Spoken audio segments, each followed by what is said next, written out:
Dr. Cruz here with me again to talk about another important global issue today, and that is illicit trafficking.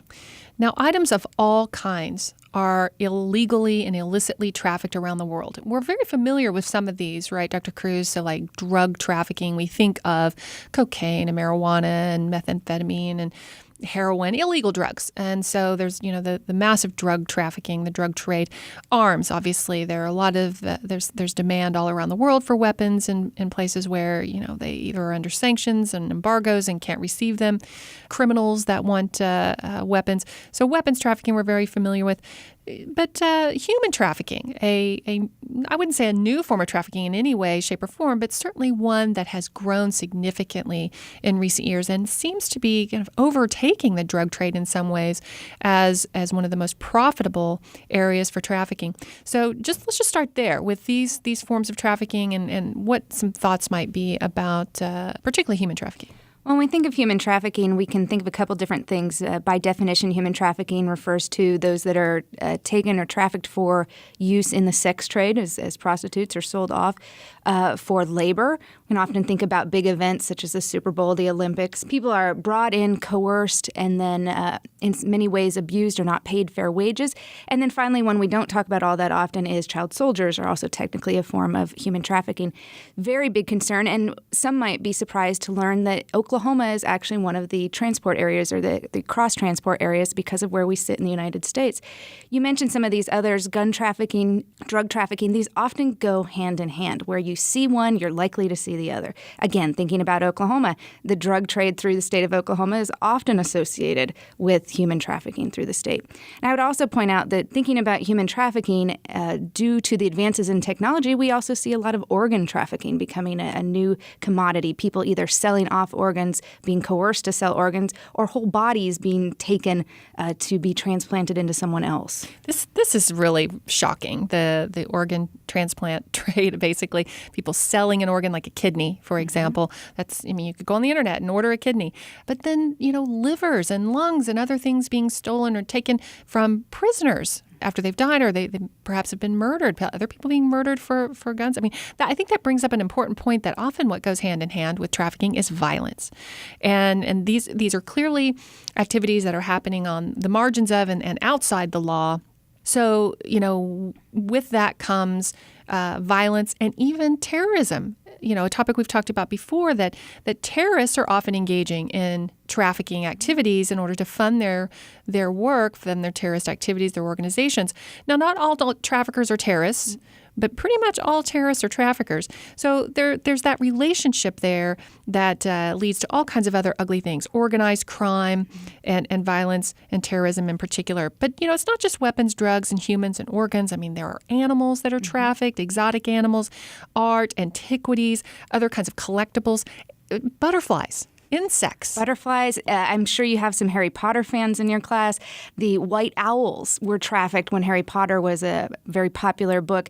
They're an endangered species, and yet people were wanting to get a hold of them. So there is a huge demand for all sorts of odd products, as well as some of the other ones that you mentioned. There's a lot of money to be made in this industry.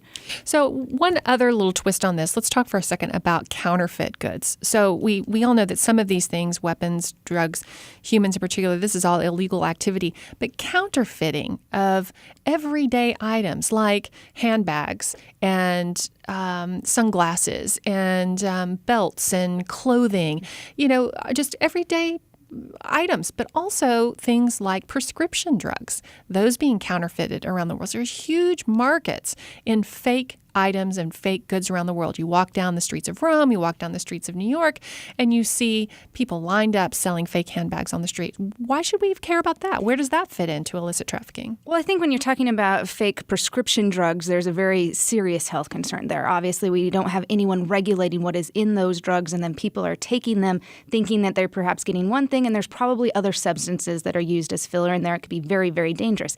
Now, you might think that buying a fake Gucci bag on the streets of Rome is no big deal. You get to have this lovely bag, and it didn't cost you the huge amounts that a real Gucci bag would cost you. But there are consequences. Where this bag came from, probably the people that are selling it themselves have been trafficked into those areas.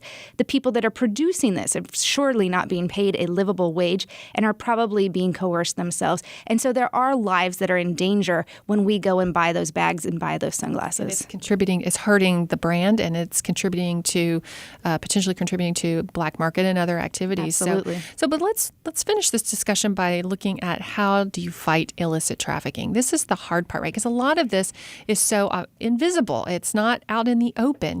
We don't, just notice these kinds of activities going on. So what do we do to fight it if we can't really even see it?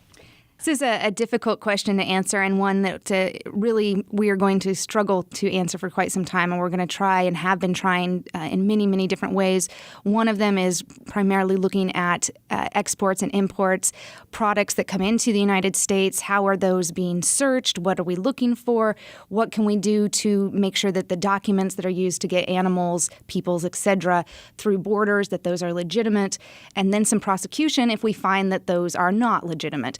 Other issues, monitoring what's being sold on the web. This is a very controversial issue, but to some degree, there needs to be some efforts to do that. Animals, as you mentioned, drugs and other things are sold on the web as well.